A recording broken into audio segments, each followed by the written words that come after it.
Hello everyone and welcome back to the Belgian Beer Brothers channel. Cedric here in Antwerp, and today we are going to have another Belgian beer.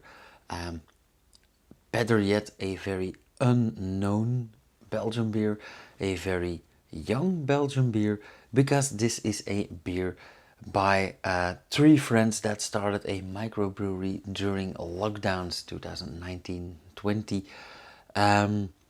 What can I say about this beer? Well, one of those three friends is a personal friend of mine, but these three guys were, amongst other things, a chef and a beekeeper, and that is what comes in for this beer. This beer is called Amok, which, yeah, it's amok maken or running amok, making a fuss basically. And these guys are all about puns. They love having fun. So I'm not gonna spoil the label, for example, but there are a few puns in there. But this beer is basically a triple style beer, a 7.5% ABV triple style beer, brewed with their own honey from the beekeeper in the bunch of friends. Apart from that, as far as I know, I've never tasted it, but as far as I know, this is a very straightforward triple, a honey triple. You guys know that I like honey beers if they're good. For example, the Michels Honing beer. I'll post a link to that video somewhere up here. But yeah, I really hope that it compares to that, for example. But knowing those guys, like I said, a beekeeper, a chef, these guys take a lot of pride in their products, and they spend a lot of time and a lot of effort in searching for decent flavors. So without further ado, Amok by Cheerful Friends Brewery. Basically, they make the recipes. I believe they have 3 beers right now, but it is brewed and bottled at Sint Canaris. And I will place a link in the description as well.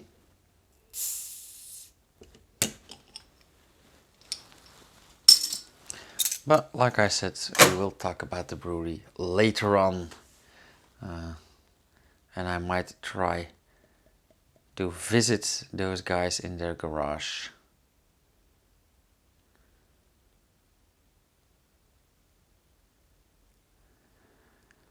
Quite heavily carbonated. Now, of course, honey beers that re-ferment in the bottle, they already have that extra sugar content, so it's not crazy to have a highly carbonated beer.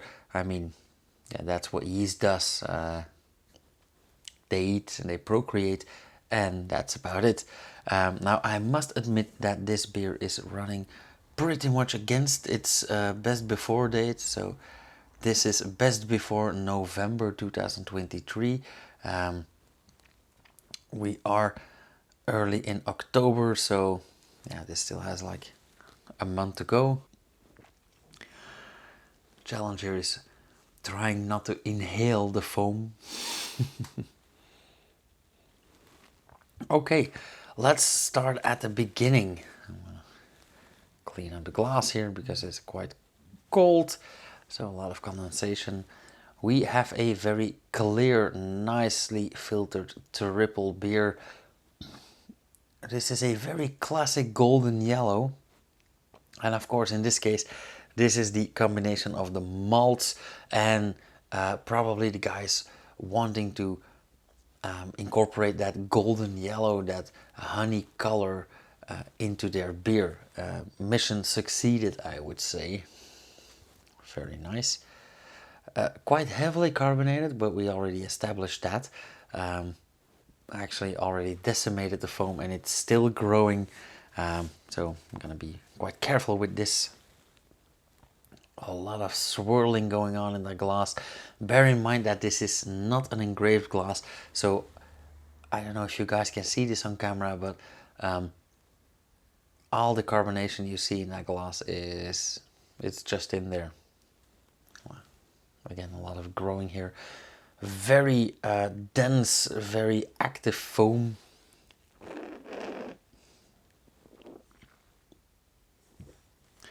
Okay. that seems a lot hazier, murkier. So I guess I was just careful enough. As for the fragrance, most of the time honey beers are a bit more aromatic, and a lot of brewers tend to add a lot of aroma to that beer because the honey already incorporates floral aromas, so they want to emphasize that. So let's see where this takes us.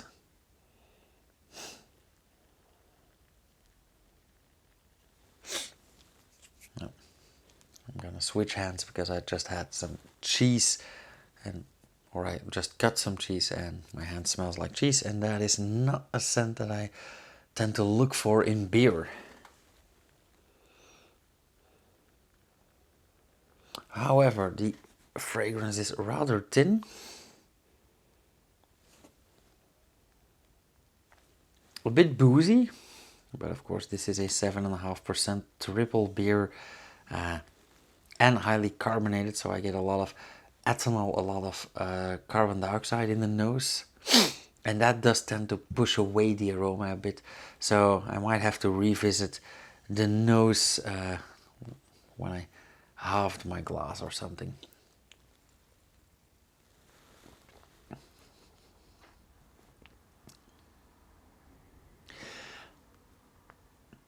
The mouthfeel is the first thing that springs to mind. Is surprisingly thin, and I don't mean that in a bad way.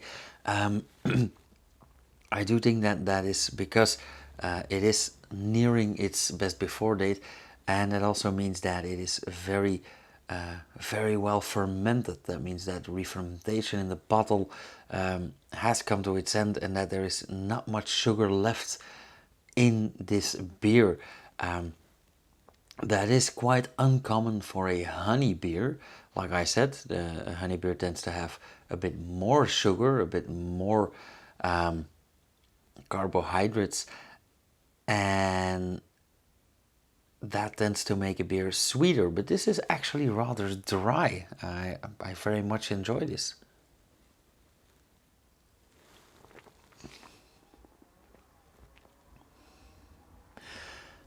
I do get that honey aroma, which I absolutely love. I mean, I am also a tea drinker. I do love my chamomile tea with honey, for example. So, yeah, I love that honey aroma. It is also a bit dry, slightly herbal, which I would not expect in a beer like this, but I definitely like it.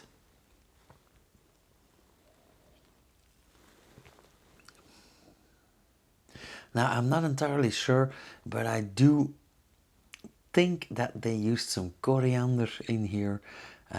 Wouldn't surprise me with a chef as a brewer, and actually, that coriander taste, or that slightly spicy taste, goes hand in hand and goes very well with the honey as well. So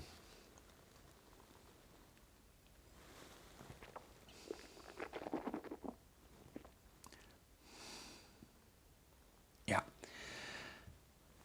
and actually, the more that I'm on the lookout for flavor palette, for flavor profile, the more that I notice that that extra carbon dioxide actually emphasizes the honey a bit more.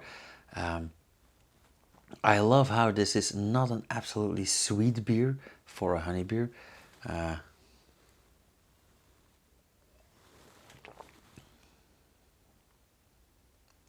So yeah, again, another very pleasant surprise. Um, Also, the aftertaste, very nice. A lovely combination between dry and I'm not gonna say sweet, because yeah, that honey flavor isn't actually sweet. It is more yeah, more aromatic, more flavored. So yeah, I like it. Very well done. And I'm looking forward to maybe visiting the brewery as well. Now, I deliberately kept this for last, of course, partially because the glass was full and yeah, I can't stack it. But on the other hand, also because I wanted to see what this does to the beer. You guys know that I like a lot of my bottle fermented beers with the yeast in it, which makes it a bit more bitter, and this was already quite dry. A bit more bitter, a bit more aromatic, and a bit softer on the tongue. Now, like I said, let's revisit this. We do have some yeast flakes, even though I did manage to keep most of it in the bottle. And I'm talking about the flakes here, because apart from that, nothing clear about this beer anymore. Yeah, that's not even hazy, that's murky. This is muddy. But of course I did this deliberately. I'm very curious for the influence that this has on the beer. So, cheers again.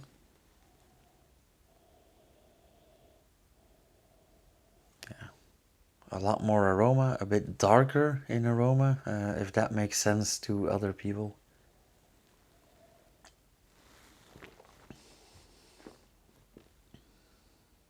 Oh yeah, that boosts the flavor immensely. Tremendously more honey flavor, slightly more bitter, a bit less dry now.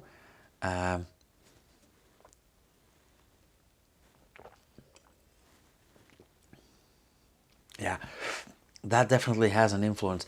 And may I recommend, if you ever get your hands on a bottle of these, because they are quite limited, yeah, just dunk it in, really. Dunk it all in and just enjoy. This makes it a lot smoother, a tiny hint sweeter even. And now it tastes even more like fresh honey. So let's go to the verdict.